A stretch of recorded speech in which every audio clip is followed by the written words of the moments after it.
Iran মধ্যপ্রাচ্যের কেন্দ্রস্থলে অবস্থিত এক প্রাচীন সভ্যতার দেশ। শুধু ইতিহাস নয়, আধুনিক ভূরাজনীতিতেও ইরানের প্রভাব অনস্বীকার্য। একদিকে পশ্চিমা নিষেধাজ্ঞা, অন্যদিকে আঞ্চলিক সংঘাত। এই জটিল বাস্তবতায় টিকে থাকতে গিয়ে ইরান নিজের প্রতিরক্ষা খাতে নির্বিচারে বরাদ্দ রেখে চলেছে। প্রতিবছর ইরানের মজলিস বা পার্লামেন্ট যখন বাজেট ঘোষণা করে, তখন নজর রাখা হয় কয়েকটি গুরুত্বপূর্ণ খাতে। তার মধ্যে অন্যতম প্রতিরক্ষা ও নিরাপত্তা খাত। 2025 সালের বাজেটে ইরান সামরিক খাতে বরাদ্দ করেছে প্রায় 11 বিলিয়ন মার্কিন ডলার, যা মোট জাতীয় বাজেটের প্রায় 25%-এরও বেশি। এই বাজেটের একটি বড় অংশ যায় ইসলামিক রেভলিউশনারি গার্ড কর্পোরেশন বা আইআরজিসির জন্য। এই বাহিনী শুধু ইরানের ভিতরে নয়, বরং সিরিয়া, ইরাক, লেবানন ও ইয়েমেনেও সক্রিয়। বাজেটে আইআরজিসির জন্য বরাদ্দ প্রায় 6.5 বিলিয়ন ডলার। এই বরাদ্দের মধ্যে ইরান আঞ্চলিক শত্রুদের মোকাবেলা করতে চায়, বিশেষ করে ইসরায়েল, সৌদি আরব ও মার্কিন ঘাঁটিগুলো।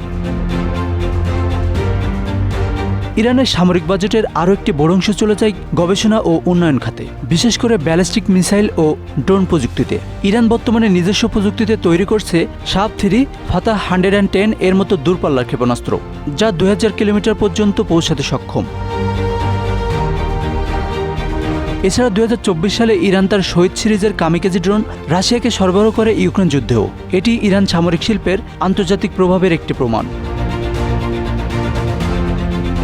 পারস্য উপসাগরের গুরুত্বপূর্ণ সমুদ্রপথ হরমুজ প্রণালী, যেখান দিয়ে বিশ্বের প্রায় 20% তেল পরিবাহিত হয়, সেখানেও ইরান তার নৌবাহিনীকে অত্যন্ত সক্রিয় রেখেছে। বাজেটে নৌবাহিনীর জন্য নির্দিষ্টভাবে বরাদ্দ রাখা হয় প্রায় 1.8 বিলিয়ন মার্কিন ডলার। ইরান মনে করে এই অঞ্চলেই ভবিষ্যতের সম্ভাব্য সংঘাত ঘটবে। বর্তমান যুদ্ধ শুধু অস্ত্র দিয়ে নয়, প্রযুক্তি দিয়েও হয়। ইরান এই বিষয়টি খুব ভালোভাবেই বুঝে ফেলেছে। তাই সামরিক বাজেটের একটি গোপন অংশ বরাদ্দ থেকে যায় সাইবার যুদ্ধ, গোয়েন্দা প্রযুক্তি ও মনিটরিং ব্যবস্থার জন্য। বলা হয়ে থাকে ইরানের আফকারা ইউনিট ইসরায়েল ও মার্কিন প্রতিষ্ঠানে সাইবার হামলার জন্য পরিচিত। তবে প্রশ্ন থেকে যায়, এই বিপুল সামরিক বাজেট কাদের জন্য? ইরানের সাধারণ মানুষ অনেক সময় স্বাস্থ্য, শিক্ষা কিংবা খাদ্য সুরক্ষার চেয়েও সামরিক খাতে অগ্রাধিকার দেওয়া নিয়ে প্রশ্ন তোলে।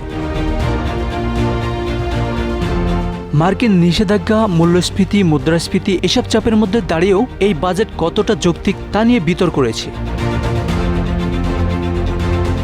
ইরানের সর্বোচ্চ নেতা আয়াতুল্লাহ আলী খামেনি বিশ্বাস করেন যে প্রতিরক্ষা হলো তাদের অস্তিত্বের গ্যারান্টি। ইরান মনে করে আত্মরক্ষায় অস্তিত্ব রক্ষার প্রধান সত্য।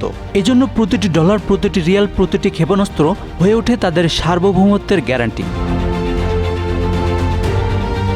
Asanur Rahman Mithu, Bangla affairs, news desk.